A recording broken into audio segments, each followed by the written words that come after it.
সিতাইয়ের তৃণমূল দলের বিধায়ক সঙ্গীতা রায়ের বিরুদ্ধে ভুয়ো এসসি সার্টিফিকেট ব্যবহারের অভিযোগ তুলে গ্রেপ্তার ও সার্টিফিকেট বাতিলের দাবিতে দিনহাটা মহকুমা শাসকের দপ্তরের সামনে ধর্ণা এবং রাস্তা অবরোধ করে বিক্ষোভ দেখালো the greater Cooch Behar people's association. মঙ্গলবার দিনহাটা মহকুমা শাসকের দপ্তরের সামনে মেন রোডে অবরোধ করে বিক্ষোভ দেখান গ্রেটার কোচবিহার পিপলস অ্যাসোসিয়েশনের কর্মী সমর্থকরা। এদিনের এই কর্মসূচিতে নেতৃত্ব দেন গ্রেটার নেতা আশুতোষ বর্মা সহ সংগঠনের অন্যান্য নেতৃবৃন্দ। পাশাপাশি এদিন মহকুমা শাসকের কাছে লিখিত দাবিপত্র দেওয়া হয়। জিসিপি এর নেতা আশুতোষ বর্মার অভিযোগ, সিতাই বিধানসভা কেন্দ্রে তৃণমূল বিধায়ক সঙ্গীতা রায়ের বৈধ এসসি সার্টিফিকেট নেই। ভোটের সময় তিনি যে সার্টিফিকেট দাখিল করেছেন তা অবৈধ এবং ভুয়ো। আমরা এর বিরুদ্ধে প্রশাসনের কাছে দাবি জানিয়েছি। তিনি বলেন, প্রশাসনের নোটিশ অনুযায়ী 28শে জুলাই সার্টিফিকেট যাচাইয়ের শেষ দিন থাকলেও বিধায়ক উপস্থিত হননি। এদিন সংগঠনের এক প্রতিনিধি দল মহকুমা শাসক ভরত সিং এর সঙ্গে দেখা করে বিষয়টি নিয়ে আলোচনা করে।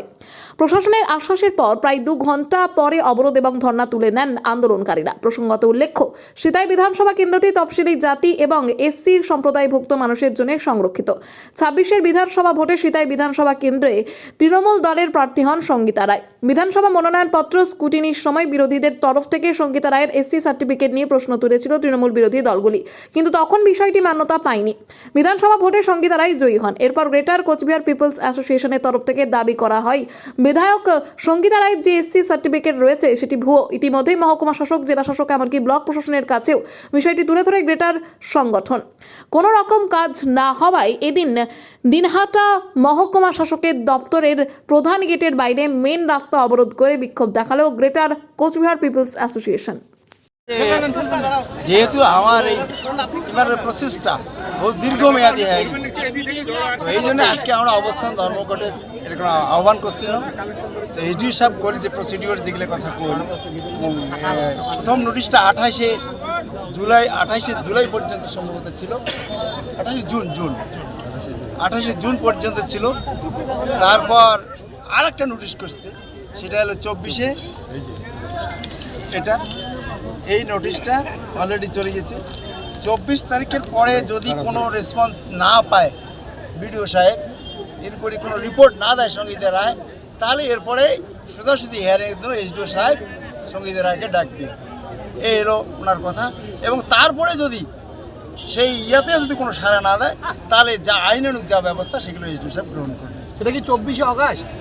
এটা 24শে 14 আগস্ট না 24শে আগস্ট। এটা হলো সঙ্গীতা রায়কে আর একবার ডাকছে, তোমার কি তথ্য আছে, ডকুমেন্টস আছে, উপস্থিত হও, ইনকোয়ারিতে সহযোগিতা করো। এর আগে 28 তারিখ ডেট ছিল, সেই দিন করে নাই। এবার পুনরায় আর একটা নোটিশ দিচ্ছে, রিমাইন্ডার। এরপরে যদি না করে সোজাসুজি এসডিও সাহেব ওনাকে কল করবেন এবং হিয়ারিংয়ের জন্য ডাকবেন। যদি তাতেও কোনো সহযোগিতা না করেন, তাহলে আইনানুগ যা ব্যবস্থা এসডিও সাহেব গ্রহণ করবেন। আজকে কি অবস্থান বিক্ষোভ উঠে যাচ্ছে এসডিওর আশ্বাসে? এসডিও সাহেব আশ্বাস দিলেন এবং উনি নোটিশ করেছিলেন, সেটা আমরা আজকে জানতে পারলাম। এই জন্য আজকের অবস্থান আমরা এখান থেকে। আপনাদের এই আন্দোলনের পাশে কি আপনারা দাবি জানাচ্ছেন? তো বিজেপি জগদীশ বসুনিয়া এনসিপিতে যোগদান করে এনডিএতে যোগদান করেছেন, তার জন্য কি টালবাহানা হচ্ছে বলে মনে করছেন? এটা ওনার কার যায়, এনডিএ যায় না করে যায়, সেটা তো আমার দেখার দরকার নাই। বিশাল এসসি এসটি রাজবংশী জনগোষ্ঠীর মামলা। এটা বিশাল রাজবংশী জনগোষ্ঠী অন্ধকারত রাখিয়া এরা ইমাক সার্টিফিকেট নিয়ে এরা দীর্ঘদিন নানা রকম সুযোগ সুবিধা ভোগ করে দিচ্ছে। এটা কোনোদিনও রাজবংশী সমাজের মানুষ মানে নিবে না, আর নিবারও নয়। ইয়ার প্রতিবাদ করিবার হচ্ছে মানুষ আজকে উপস্থিত হয়েছে। তারপরে আরো বড় আকার আন্দোলন ধারণ করে। বলছিলাম, এর আগে যেদিন সঙ্গীতা রায়ের বাড়িতে হিয়ারিংয়ের নোটিশ পড়েছিল, সেই দিন জগদীশ বসুনিয়া বলেছেন সঙ্গীতা রায়ের এই এসসি সার্টিফিকেট এটা সাবজুডিস ম্যাটার 1 নম্বর, আর 2 নম্বর বলেছেন যে সঙ্গীতা রায়ের SC certificate first generation certificate. ও ফার্স্ট জেনারেশন টার্ড জেনারেশন কি আমরা সব ভালো করে জানি। ও রাজবংশী মানুষই নয়, না হলে ওয়ায় আধার কার্ডও দুয়ার স্বামীর নাম জগদীশ চন্দ্র বর্মা বসুনিয়া, ভোটার কার্ডও জগদীশ চন্দ্র বর্মা বসুনিয়া, জগদীশ চন্দ্র বর্মা বসুনিয়া, উমাই উয়ার স্ত্রীর ঘরত লেখে সুখতারা বর্মা বসুনিয়া। এটা ফের কি তাহলে? এটা কি আমরা ভালো করে জানি। ওই টাকার লোকাল কাউয়ারডারের মানুষ খুব ভালো করে জানে ইমরা ভারত থেকে 1977 সালে আসছে। ইমরা রাজবংশী জনগোষ্ঠীর সাথে কোনো সম্পর্ক নাই, ইমরা রাজবংশী নয়।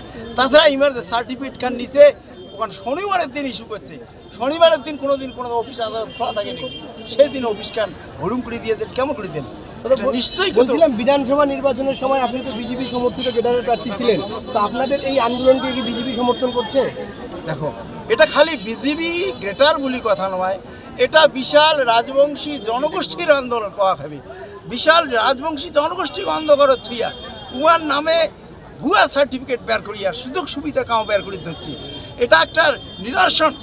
ইয়ার সার্টিফিকেট বাতিল হয়ে গেলে তখন এই যে বিভিন্ন ধরনের অনেক ধরনের মানুষ মিথ্যা জাল সার্টিফিকেট বের করিয়া সুযোগ সুবিধা ভোগ করে, এটা চিরতরে বন্ধ হয়ে যাবে এবং এটা কোনোদিনও রাজবংশী সমাজের মানুষ মানিয়ে নেবেন নয় এবং নিবেও না।